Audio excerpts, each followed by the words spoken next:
So today I'm going to highlight the key themes from the assessment of financial stability by the Financial Policy Committee. I'll start with our view on global risks, then turn to the outlook for households and corporates, and the resilience of the banking system, including the results of our latest desk-based stress test, before concluding on market-based finance and the outcome of our first-of-its-kind system-wide exploratory scenario, which supports our surveillance of the financial system. So, starting with global risks. Global risks associated with geopolitical tensions, global fragmentation, and pressures on sovereign debt levels remain material. Uncertainty around and risks to the outlook have increased. Geopolitical risk remains elevated. And as we are an open economy with a large financial sector, these risks are particularly relevant to UK financial stability. There are several channels through which geopolitical developments can impact our stability.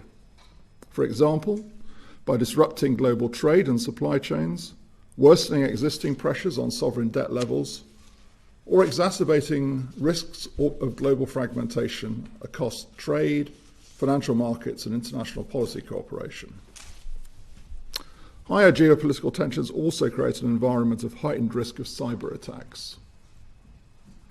Financial markets globally have absorbed recent significant news in an orderly way, and core markets have continued to function well, following a short-lived period of volatility in August. And as the FPC said in October, there was evidence in August of deleveraging amplifying price moves. And while it did not spill over to the markets, it might have done so had subsequent economic news not been positive. Government bond yields have increased, but valuations across several risky asset prices have risen further, leaving risk premia even closer to historical lows, despite the challenges facing the global risk environment. We continue to judge that valuations and risk premia are vulnerable to a sharp correction, which could adversely affect the cost and availability of credit to UK households and businesses. Second, we continue to judge that the UK household and corporate sectors are expected to remain resilient in aggregate, although many households and businesses remain under pressure from the higher cost of living and higher interest rates. The outlook for mortgage borrower resilience has improved in line with the domestic economic outlook. For example, while the aggregate mortgage debt servicing ratio is expected to rise, it does so modestly. And the share of households in arrears or with high debt servicing burdens has remained relatively low. In addition, while around half of mortgagors could experience greater borrowing costs over the next 3 years as they refinance onto higher rates since 2021, a quarter of borrowers are expected to benefit from lower rates during that period. Turning to corporates, debt market issuance has continued to be strong. However, risks remain among small and medium-sized enterprises and some highly leveraged corporate borrowers. These highly leveraged businesses are likely to face challenges from higher rates as they refinance, which would be greater if investor risk appetite deteriorated or if interest rates remain higher for longer than markets expect. Third, the UK banking system is well capitalised, maintains high levels of liquidity, and asset quality remains strong. We judge that even if economic, financial and business conditions were to materially worsen, the banking system has the capacity to support UK households and businesses. The results of the 2024 desk-based stress test published today support this judgment. This shows that the UK banking system is resilient in aggregate to two hypothetical severe macroeconomic scenarios. One is a global supply shock that drives higher inflation and interest rates. The other, a global demand shock that results in lower inflation and interest rates.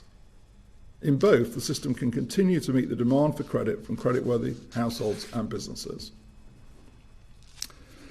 This evidence has supported the FPC's decision today to maintain the UK countercyclical capital buffer rate at 2%, its neutral setting. We have also today set out our updated approach to stress testing the banking system. We are moving from an annual to biannual frequency for our main bank capital stress test, where in the intervening years we expect to assess the risks to and the resilience of the banking sector through desk-based stress tests and exploratory exercises. This change in approach will ensure the burden on participating banks is proportionate and supportive of the sector's competitiveness and growth, without compromising our assessment of the stability of the banking system. We will undertake our next bank capital stress test next year in 2025. Fourth, long-standing vulnerabilities in market-based finance that we have previously identified remain a concern. These vulnerabilities, such as increased leverage positions amongst hedge funds, if crystallised, could amplify market volatility significantly, including by interacting with potential sharp price corrections in financial markets. Several market stress episodes demonstrate the importance of reducing the risks posed by high leverage, under-margining, and margin pro-cyclicality in core markets, including through the Financial Stability Board's International Work Programme. In our June Financial Stability Report, we highlighted the vulnerabilities associated with the global private equity sector, which plays a significant role in financing UK businesses. Today, we have published analysis on emerging vulnerabilities at the intersection of the private equity and life insurance sectors, including through private equity-backed reinsurers offering funded reinsurance. We support the regulatory actions by the Prudential Regulation Authority to mitigate risks to UK life insurers, and also support international work to address the build-up of these risks more broadly. Today, we have also published the conclusions of our system-wide exploratory scenario, exploring how the UK financial system as a whole would respond to a market shock. This has been the first exercise of its kind and has been world-leading in its approach. And we are grateful to everyone that has participated in this important exercise. The SWES has improved our understanding of behaviours of banks and non-bank financial institutions during stressed market conditions and revealed several mismatches in expectations among market participants. The results illustrate that actions taken by authorities and market participants following recent stresses, for example on LDI funds, have helped to increase gilt market resilience. They also highlight a number of remaining risks and vulnerabilities that will be important to address, including the importance of the resilience of the gilt repo and the corporate bond markets. All financial market participants should factor system-wide dynamics and the lessons from this exercise into their internal risk management and stress testing. I would also note that system-wide stress testing has proved to be an effective tool for improving our collective understanding of those system-level vulnerabilities. It is very deliberately a flow test which uses the reactions of participants themselves to get to the points of vulnerability. The approach is to lay out the picture so that we can then decide what to do on the basis of a better understanding of the nature of the issue. We will continue to invest in our capabilities in this area for surveillance and risk assessment, and there are potential benefits to the broader international community of exploring such system-wide exercises. So let me conclude. While the central outlook is for growth in the UK to remain steady, global risks are high and the outlook has become more uncertain and riskier. And our focus remains on maintaining financial stability by supporting the resilience of the financial system and its ability to support economic growth. And now Sarah, Sam and I will be very happy to take your questions. Thank you. Great. Who would like to go first? Go ahead, Kalina.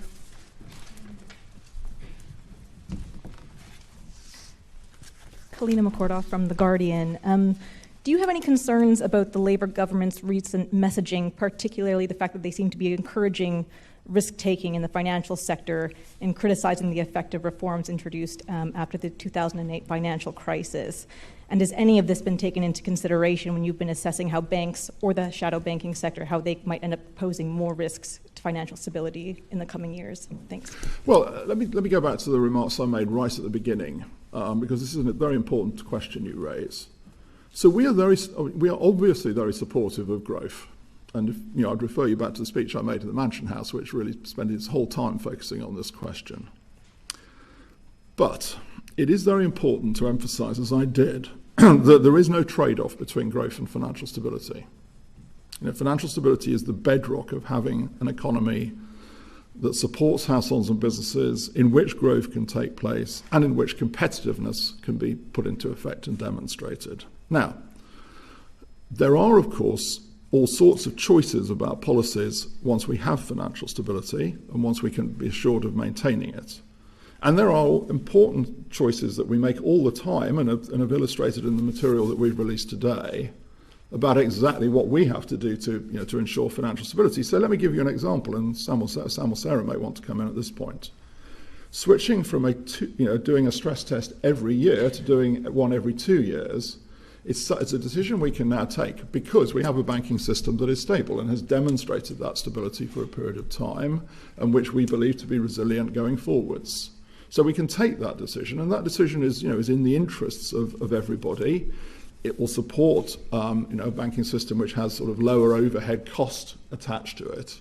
So those are the sorts of decisions we can take, but we can only take those decisions if we're in a world of financial stability. Yeah, perhaps I could add briefly, Andrew. Look, I think the messaging is consistent with the instruction we have from Parliament in the form of a new objective on competitiveness and growth. But that is a secondary objective, so we're not being invited or instructed to, in any way, put financial stability or safety and soundness at risk. The question is, can we deliver that objective in a more efficient and proportionate way that's more helpful for competitiveness and growth? And I think Andrew gives a very good example. We think we can now deliver what we've been getting through stress testing by doing the big, heavy, burdensome test every other year because of the amount of resilience that's been built up since we started.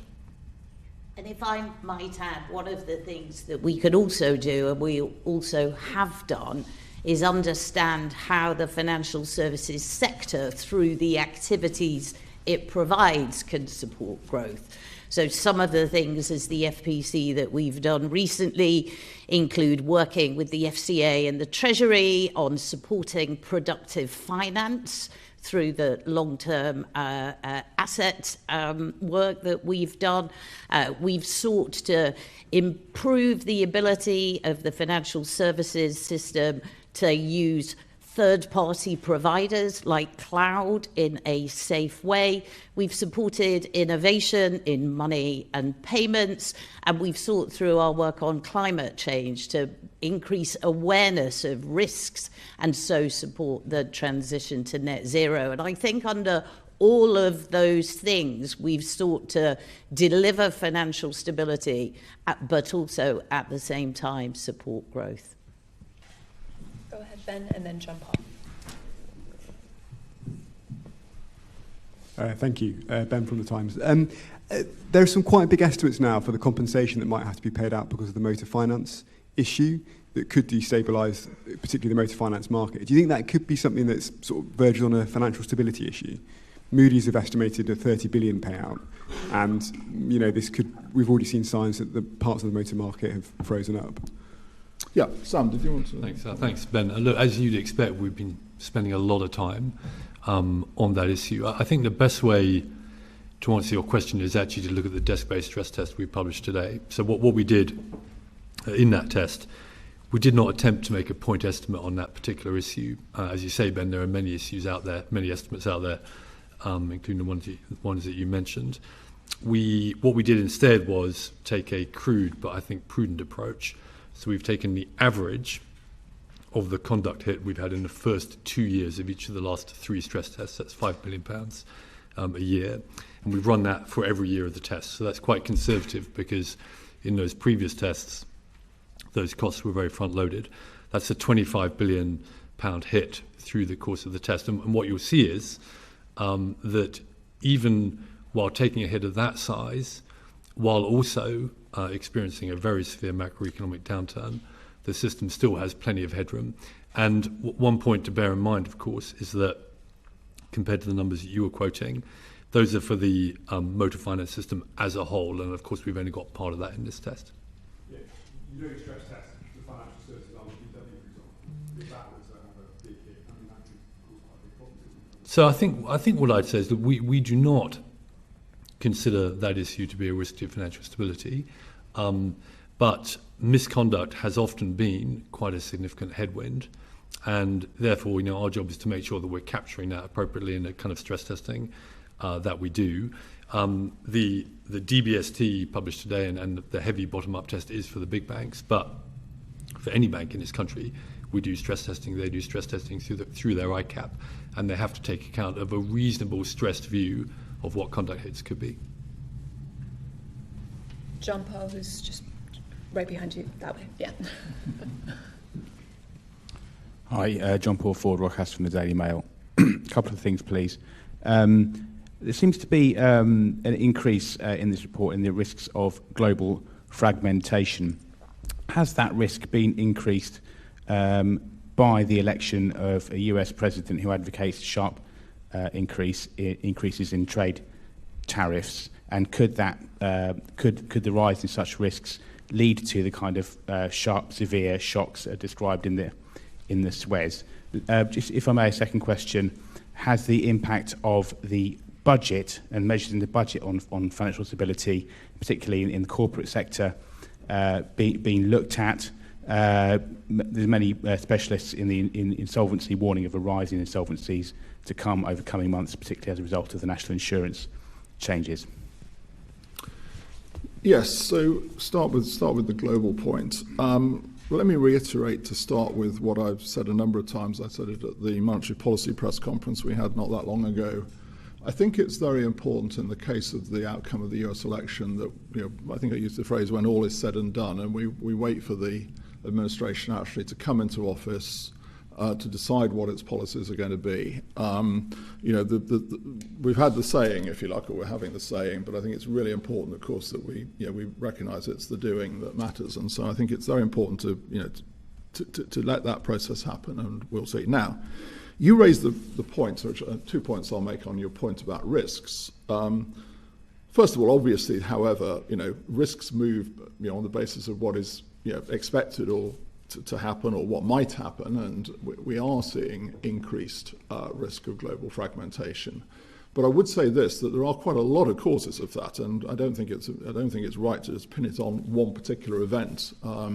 We are living in a world that is, I'm afraid, more uncertain on a number of fronts, with a number of very difficult events going on around the world.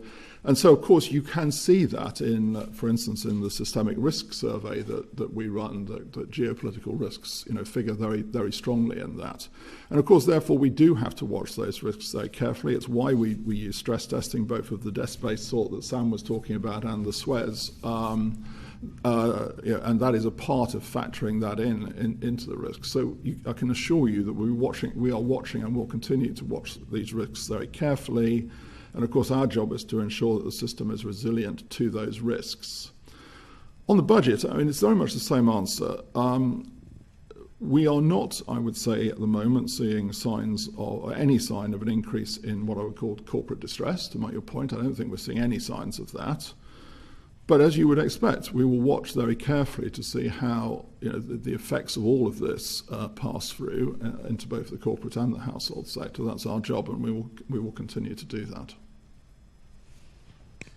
Laura, and then Dave, please. Hi, thank you. Laura Noonan from Bloomberg News. Just on the Suez and the policy work that you kind of hinted to that needed to take place both domestically in the UK and also internationally. Given the growth push and given where the politics is internationally, how confident are you about actually being able to advance policies around NBFIs here and overseas and then actually implement them? Well, sure, Sarah wants to come on this. You're right, Laura, that of course it does rely on a very large amount of international coordination because of the nature of the risks and the nature of the sector we're dealing with. I think one of the facts that we've always pointed to that illustrates this, that if you go back to the LDI issue, most of those funds were not UK domiciled. Just to give an example, but of course the markets we're dealing with here as well in terms of the Suez are actually obviously by their very nature very, very interconnected internationally. So we have to have international coordination, and we have to have international action. It's why all three of us spend a large amount of our time involved in the Global Financial Stability Board, because that's obviously necessary, important, and the FSB is hugely important in the work it does, and we will continue to do that. I think that the Suez is very important in this. I mean, I'm afraid you may detect that we're rather proud of the Suez because it is world leading, and we're going to say that, frankly, because it is. It's a very novel approach. Now, I think it's novel in terms of what it does. It's also novel, I think, in terms of the situation we find ourselves in today, because I think that we are seeing, quite a pushback on what are called rulemaking. And I think, going back to the first question that was asked, actually, it's our job, of course, to point out the risks and then to ensure that we're resilient to them. And I think one of the important elements there is to have very good tools of surveillance so that we can lay out the issues, we can model the issues, and the Suez is very sort of innovative in terms of using the firms themselves to actually, in a sense, build those risks and that modelling. And so I think being able to lay out using very good surveillance tools and say, look, here's the issues. Now, what are we going to do? Is important. If I might add three things that are specifics that flow, I think, from the Suez and that help us articulate where there is a case for action. We can look at how the resilience, for example, of money funds is above their minimum requirements under the regulatory system and use that as evidence as to why money funds, not all of which are domiciled here in the UK, may need to have higher requirements. We can use the results in respect of how, for example, leveraged players behave in the Suez to illustrate how, in the context of the FSB's work on non-bank leverage, concentrated, correlated positions matter more. Not all leverage is bad, but some is. And how it is priced in normal times, if it's priced low, haircuts are low as we show in the FSR, is more likely to increase in stress, which can amplify it. Again, the Suez really evidences that and gives us a great set of data to take into those discussions. And then the final thing I'd say is that there are some things that we can do on our own. Some of the learnings relate to the gilt repo market. That's something that we can do in the UK to support resilience of the markets that are core to our financial stability. So I think all these three things really illustrate how Andrew's point that the Suez gives us the evidence to support the action that is required. Dave and then Martin. Thank you. David Robinson, Market News. The Suez refers to the risk of a jump to illiquidity in the sterling corporate bond market. Now, unlike other areas, you don't seem to have very concrete plans about how you deal with this, other than talking and assessment. At the same time, we're hearing a lot about growth matters, the need for capital deepening, chronic underinvestment in the UK. Isn't there a risk that the message people take from this is just don't buy sterling corporate bonds, or if you do, demand a high premium, and you just add to the problems? Why don't I take that one? Look, the value of the Suez is that it has shown us how stress in one market can cascade into stress in another. And we're able to see that in peacetime and do something about it before we find ourselves in that context, in that environment. Second thing I'd say is do remember how big a stress the Suez is. It's faster, it's more wide-ranging, it's more persistent than anything we've seen in the past. And so one should expect there to be a market reaction to it. Nonetheless, your point about jump to illiquidity is well made. One of the things we're doing is working with the pensions regulator so that they can work with their pension fund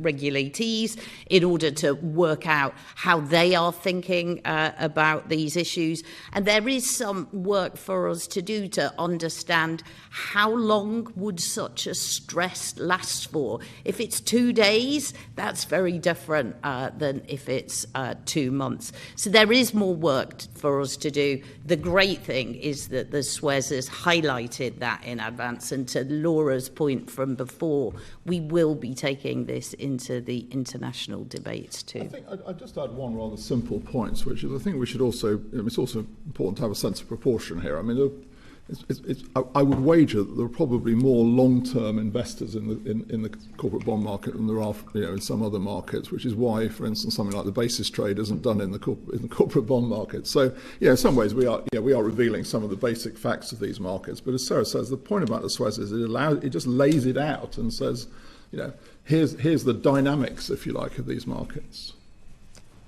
Perhaps I might add one other thing. In all of financial stability analysis, you build resilience in advance, but you don't build resilience to every possible state of the world, because to do so would be expensive and disproportionate. So some of the learnings can sometimes be for how do you deal with those events. Martin and then Tim. Hi, Martin Arnold, Financial Times. I have 2 questions, if I may. The first is the 10-year borrowing costs of France recently rose above those of Greece, and there are significant concerns about some of the high levels of sovereign debt and high budget deficits out there. Has the Bank of England taken any action to examine the risks that could potentially stem from a rise in bond vigilantism, if I can call it that? And the second is, as a result of the Suez, are you more or less concerned about the risks to the financial system from outside the banks? Thank you. I'll start the first one. You may want to come in also on the second one. Well, I mean, obviously, Martin, we obviously watch the movement in government bond rates, as you say. I mean, one thing I would say is, and we've drawn this point out in quite a lot of financial stability reports over recent years, is that obviously, we do see actually, if anything, a shift in bond markets towards higher levels of borrowing on the sovereign side. As we point out in this financial stability report, and you look at the UK, actually, UK households and corporates are actually not showing the same signs in that respect. So there is, naturally, that follows, there is more focus on sovereign debt markets. And of course, as the Suez shows, they are actually very important in terms of broader transmission of financial stability. So for that reason, we do watch it very carefully. Now, we can obviously attest from our own experiences of a couple of years ago that sovereign bond markets can move around very quickly, and you do have to be ready to deal with the consequences of that. What I would just say again is that's why I think having the tools of surveillance, and then, as Sarah was saying, having the tools to respond is so important in this world, and particularly where we're talking about market risk in this sense. And as Sarah rightly said, some of those tools are what I would call standing regulation. But some of the tools are actually central bank intervention tools, because the cost of actually having standing regulation much further out into the tail of the distribution of bad outcomes is very high and gets disproportionate. This is another aspect of this growth versus financial stability debate. It is more efficient to have central bank tools to come in and deal with those events often.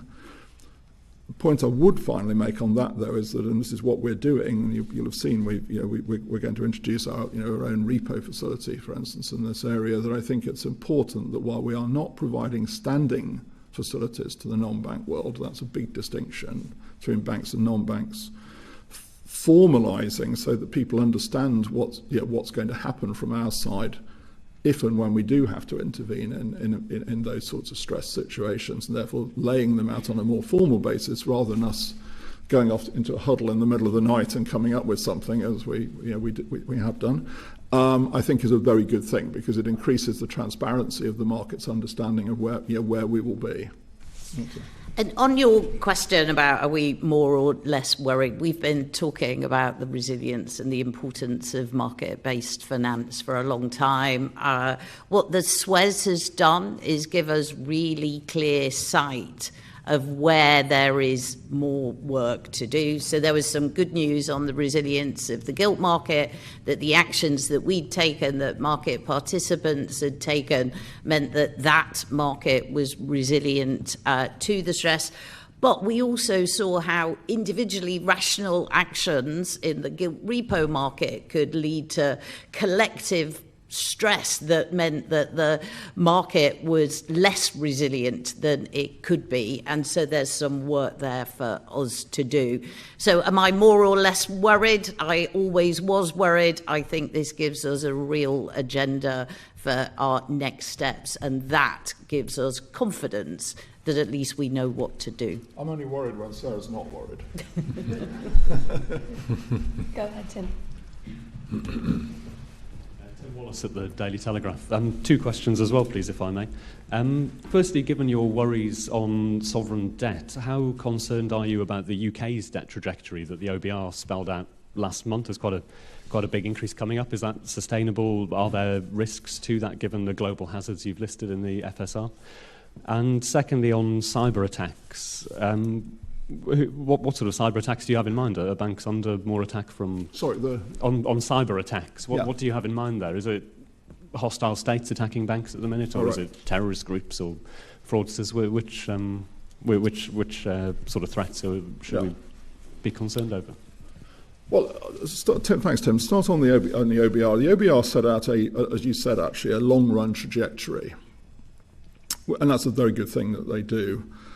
I think the thing that I take from that is that it's a very timely and important reminder. And of course, this is not, by the way, I mean, the UK is not unique in this respect at all, by the way. I mean, it's not unusual that we have some very big headwinds running against us, I would say, almost globally. And the three that I would pick out are aging population. Obviously, the UK is not at all unusual in this respect. I mean, it's common amongst almost all industrialised countries, and obviously the consequences of an ageing population. The second one I would pick out is the fact that the post-Cold War sort of, in a sense, dividend in terms of defence spending seems unfortunately and very sadly to have come to an end. The third one is climate change. Now, be a bit careful on what I say here, because I don't want for a moment to suggest that it is the responsibility of the state to tackle on its own the consequences of climate change. But I mean, states do, I think, have a role there to play. You can take all sorts of views on sort of climate change. Unfortunately, we as a regulator, particularly of insurance companies, for instance, do see some signs that I'm afraid there is evidence of it. But the point is, I think all of those three things are very big structural challenges that are affecting many countries, UK included. And it's right for the OBR to point to these sort of trajectory issues over the long term, because they really illustrate and bring into sharp relief the challenges that we are dealing with.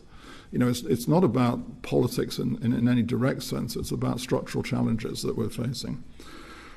On cyber, I mean, cyber is, you're very right to point to it. I mean, first of all, I tend to say cyber is, if you ask me, which risk has come fastest up the league table since the global financial crisis in the last 15 years, it's cyber. It has come very fast up the league table. That's the first thing I'd say. The second thing is it never goes away. And that's a difference. A lot of what we're doing is mitigating risks in the sense of trying to sort of, in a sense, create a situation where over the long run we can be much more comfortable about the risks. Unfortunately, with cyber, we obviously have to mitigate it, by the way. Don't for a moment get me wrong on that. But I'm afraid the other thing we have to recognise is that it is constantly evolving as we speak. I think maybe just to add briefly, I think it's reasonable for us to be even more concerned about that in a period of rising geopolitical tensions. And as you know, the boundary between state and non-state threat actors in this area is not entirely clear. So we are very much on that. We're developing further the penetration testing regime that we've had in place for many years, but as Andrew was saying, that has to keep evolving to keep pace with the changing nature of the threat. We've also had a very significant uplift of operational resilience across the financial sector, and we've got a key deadline actually in Q1 of next year. Now, that's not just cyber, but I think it's worth making that point because, of course, the most dramatic impact we've had, at least this year, I would say, fortunately not so much in financial services, but was not in fact from a cyber attack, it was from the CrowdStrike incident, and that illustrates that need for a wider operational resilience. So that's also an area where we continue to develop. Right behind you there, yeah. Thank you, Lawrence with Reuters. Just building on the earlier discussion about the system-wide exercise and the kind of actions arising from it, can you elaborate on the findings of the SWES on the mismatch in expectations between non-banks' need for funding from banks in the crisis and the banks' willingness to provide it? What explains that mismatch? Yeah. Is it just that, that they wanted more from banks that banks were willing to provide? And what can you do about it? Because it seems quite key to the findings of the SWES. Yeah, very great question. I'll hand it to Sarah. Yeah. So, look, there's two aspects of demand for funding. One is quantity and one is the haircuts that are applied. The learnings from the SWES showed us three things. Firstly, banks were prepared to roll existing levels of funding.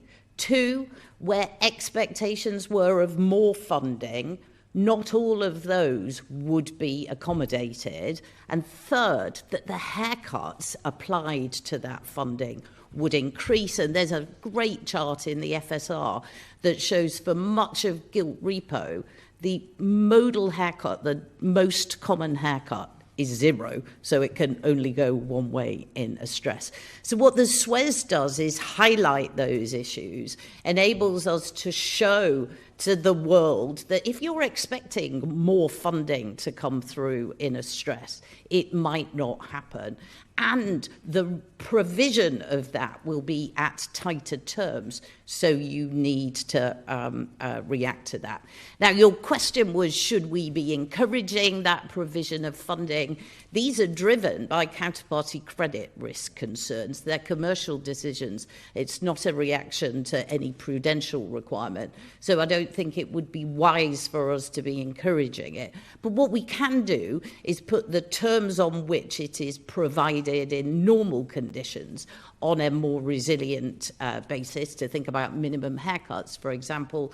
And we could also think about whether central clearing would be a sensible addition to do. So I think it's shone a light on this mismatch of expectations, highlighted how important that might be for financial stability. And there's stuff for us to do, but encouraging banks to provide the repo at terms that they're not commercially comfortable with doesn't strike me as the right response. Go ahead, Hannah. Hannah Brenton from Politico. Just to follow up the questions on the international work, are you concerned at all about a retrenchment by the US at the standard setters like the FSB, and how much do you need US buy-in for the international reforms? And separately, on clearinghouses, the equivalence decision with the EU expires mid-next year. Is that something you're already considering or contingency planning for? Yeah, thanks, Hannah. So on the US, I'll go back to my point that it is too soon to judge, obviously, where the new administration is going to be. They haven't actually, obviously, no appointments have been made in the world of regulation yet. I would also, however, emphasise, and this is the point I would emphasise very strongly, and by the way, this was our experience in the first Trump administration, so I do want to draw on that. The reason that we have international standards in our world, and the reason we have international bodies like the FSB, is not just because we're obsessed with regulation. It's actually because those are the basis not only of financial stability, but they're actually also the basis of competitiveness, because you have to have a sort of foundation off which competitiveness can take place. And if you don't have that foundation, then that is when the problems start. This is, I know, quite old history now, but if you go back to the origins of the Basel Accord, which actually was a US-UK agreement originally back in the 1980s, it always seems a little hard to remember that this was true in those days. It was actually a response to what concerns about whether the global competitiveness of the Japanese banks was actually sustainable, and of course it turned out not to be sustainable.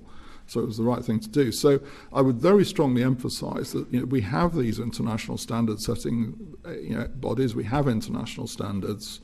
not just, as I say, out of an obsession with regulation, but actually because it's the basis of competitiveness as well as the basis of financial stability.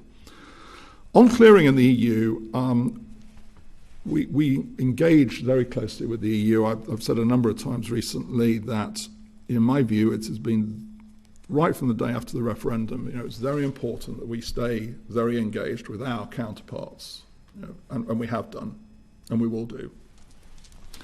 And I think that gets the best outcomes for financial stability. I think it gets the best outcomes for the EU financial sector, excuse me, and the best outcomes for the UK financial sector as well. We stand ready to talk to the new Commission once they come into being on Sunday, I think it is. We will engage with them as we did with the Commission that's about to go out to leave. And we will certainly engage on clearing and all other FS issues. I think that's it. Great. Thanks very much. Thank you very much. Thank you.